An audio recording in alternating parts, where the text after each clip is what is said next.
Well, good Thursday morning, friends. Mark Holmes here, of course, with my buddy Cowboy Joe Boo, as well as Joe Bear in the house. And as always, I want to thank you all for watching, commenting, subscribing, and being part of the Joe Boo Sports Report.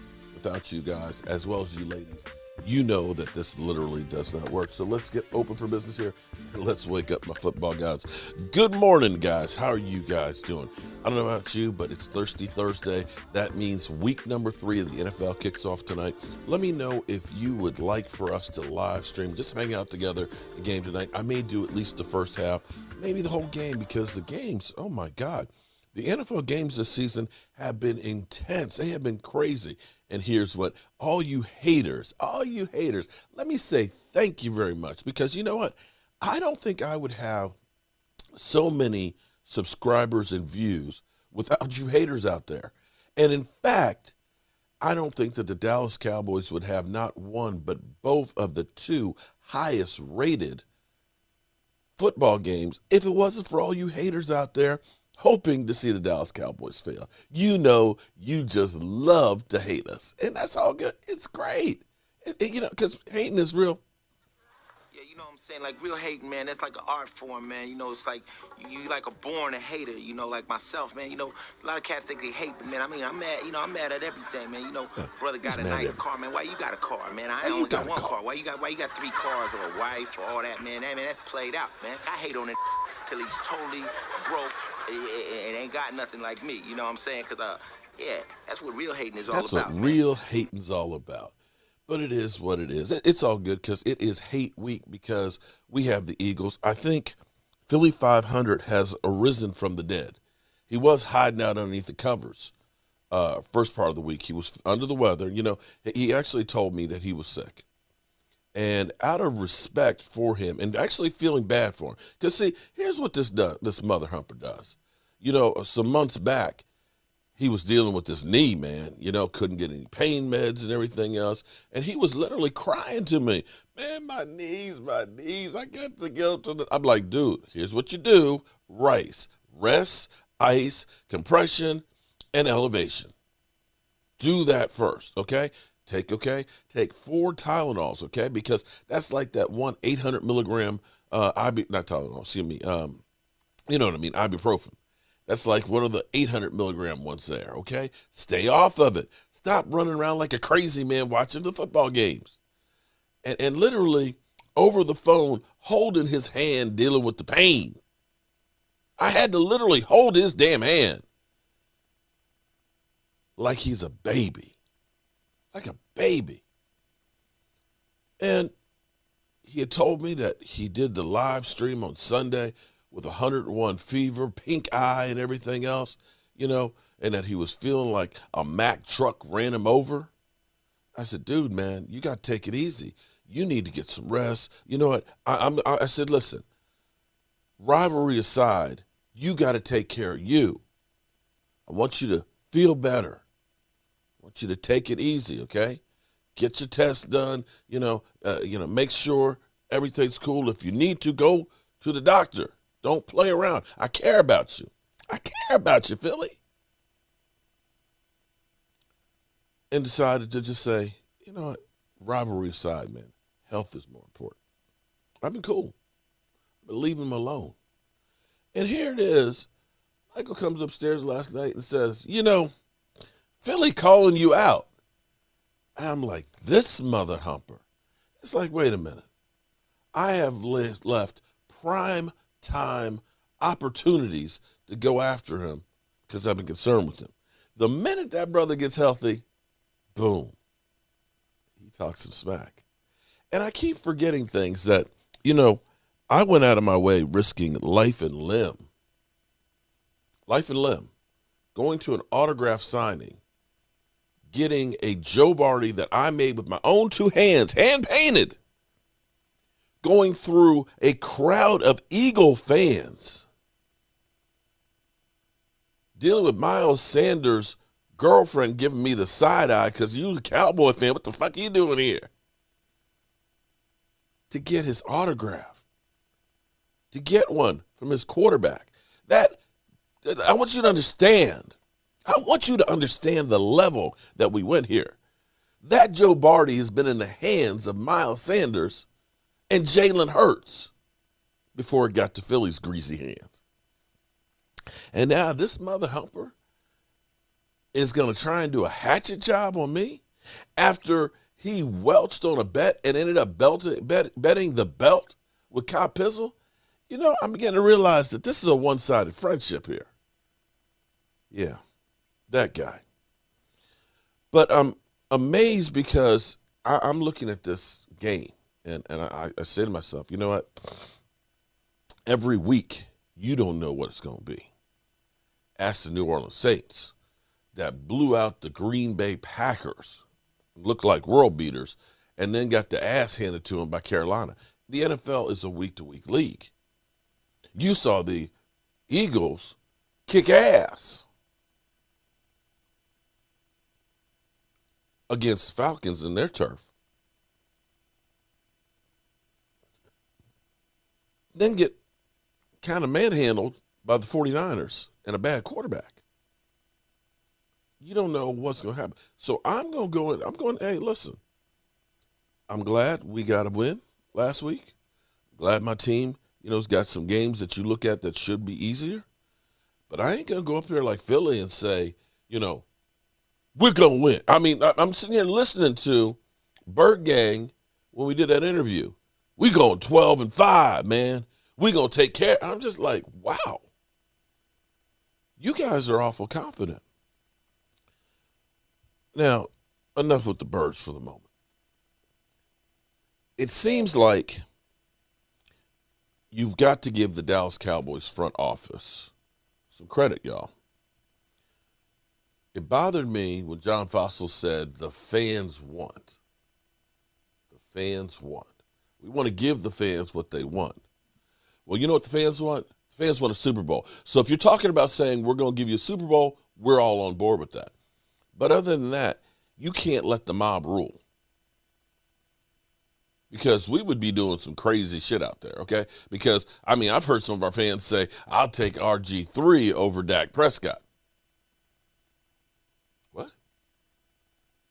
Go get Johnny Manziel. What? If we were to make all these decisions, it might not be so good. I remember we had fans that said, go get Kyle Pitts. We need to tank for Tua. We got to get Tua. We got to get him. Let Dak walk, and let's tank for Tua. We as fans, there's no repercussions when we're wrong. There's no, it's not our job. We don't lose our job. But when they make mistakes, then, yeah, that costs us. It hurts us all. But one thing that seemed to be the right move, because everybody said, oh, man, Kyle Pitts. Well, the offense seems to be okay without Kyle Pitts. Maybe it'd be better. It might be better. But clearly you have to look at our defense and say they're better because of our Terminator, because of this guy. I'll be back.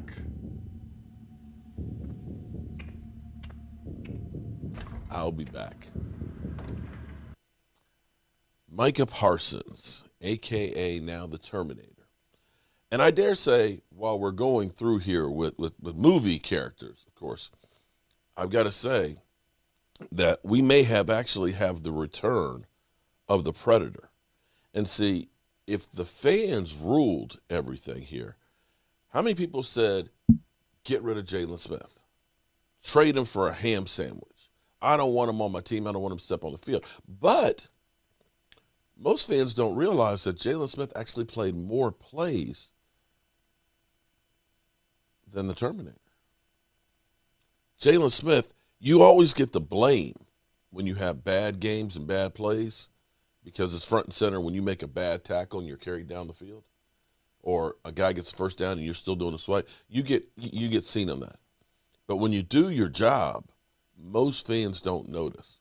But Jalen Smith, as well as Van Der Esch, both played extremely well. And if anything of this short season, Keanu O'Neal has definitely shown us a lot, because Keanu Neal has been playing lights out. He has been one of the truly bright spots on the defense.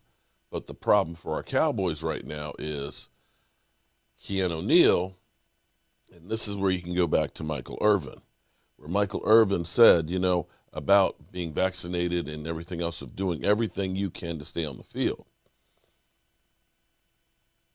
Patrick Walker tweeted this, the voice of the Star, yesterday. So I'm going by what he said. So this is coming from him. This is don't shoot me if it's wrong. But apparently, Keanu Neal is unvaccinated. Okay, so the way the rules are rated, and we're still all trying to learn all of them. If you have a close contact, this is what happened to Cam Newton. Cam Newton, the last time, did not test positive for COVID, but had a close contact with somebody who did. You get sent home and you get tested every day for 5 days.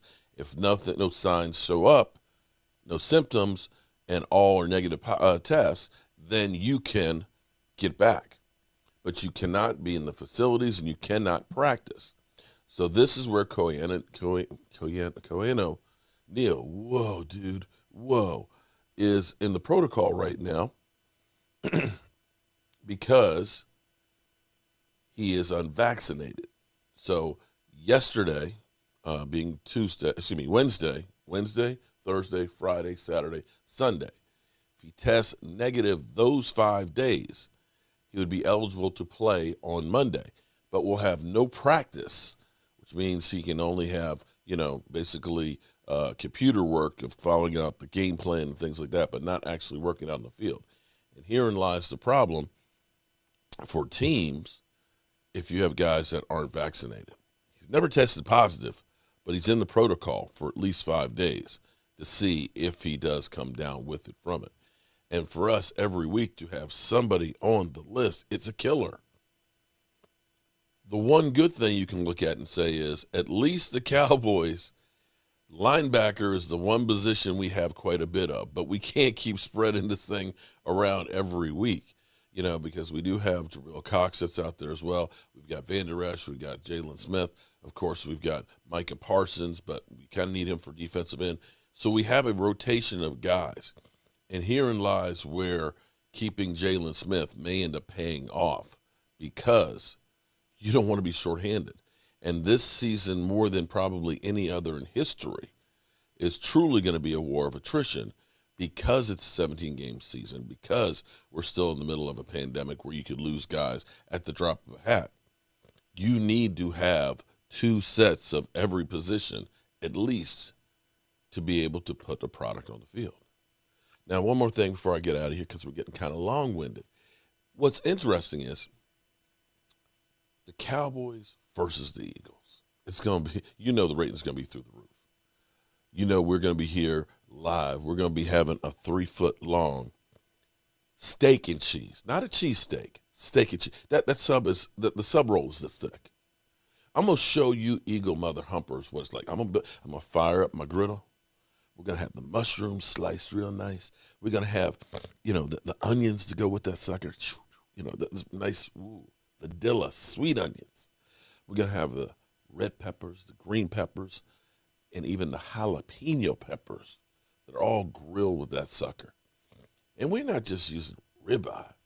We're using prime rib, dog. Prime rib that's going to be marinated. I literally want to make you mother humpers drool. I might just set that whole thing right there on the front of the table. On the table, just so you guys just look at that thing. I'm going to have the Philly Cam up there, and I can see him up there saying, God damn, I want to come for that. Can a brother come over and get a slice of that sandwich? We're going to do it up.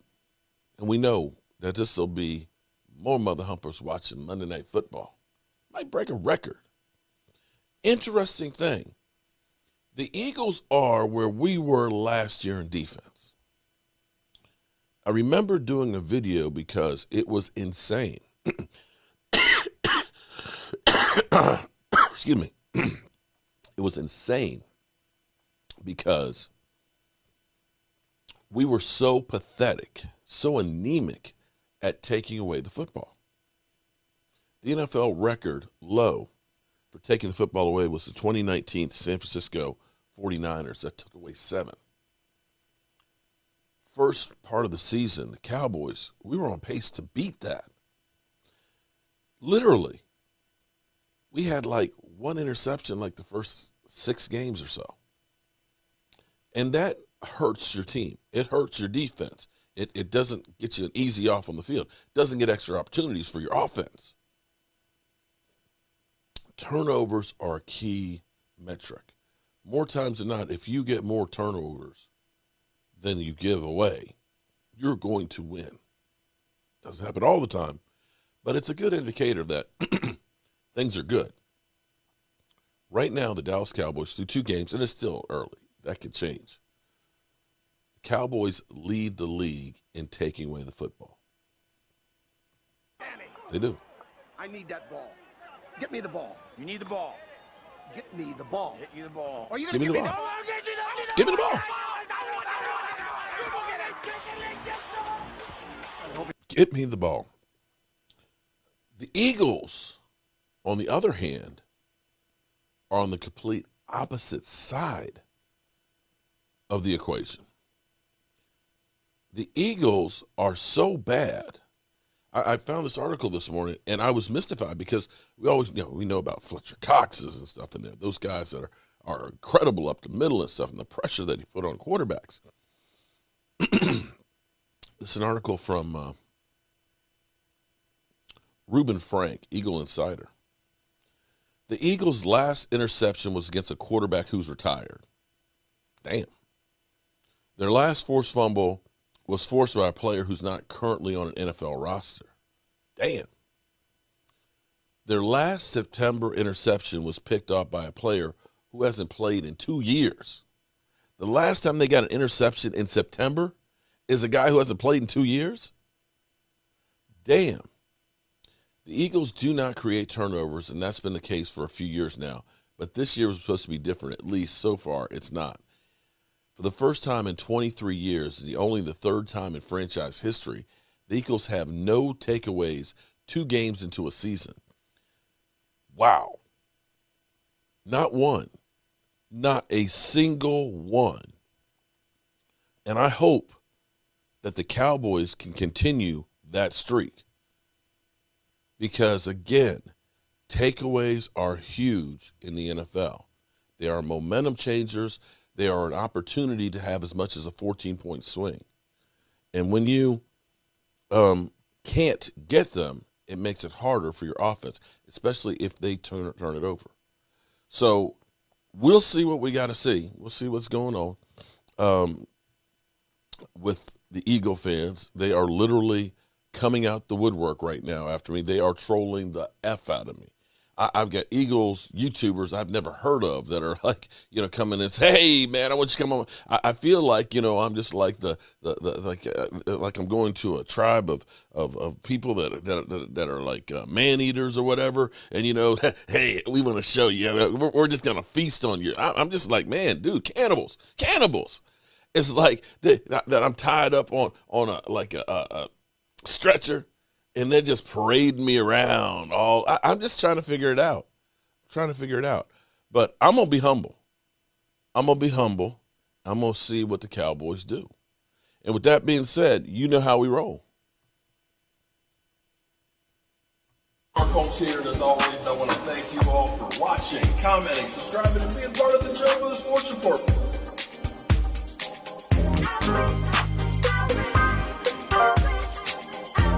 Did one hell of a job, and the only thing else I got to say is, how about them Cowboys?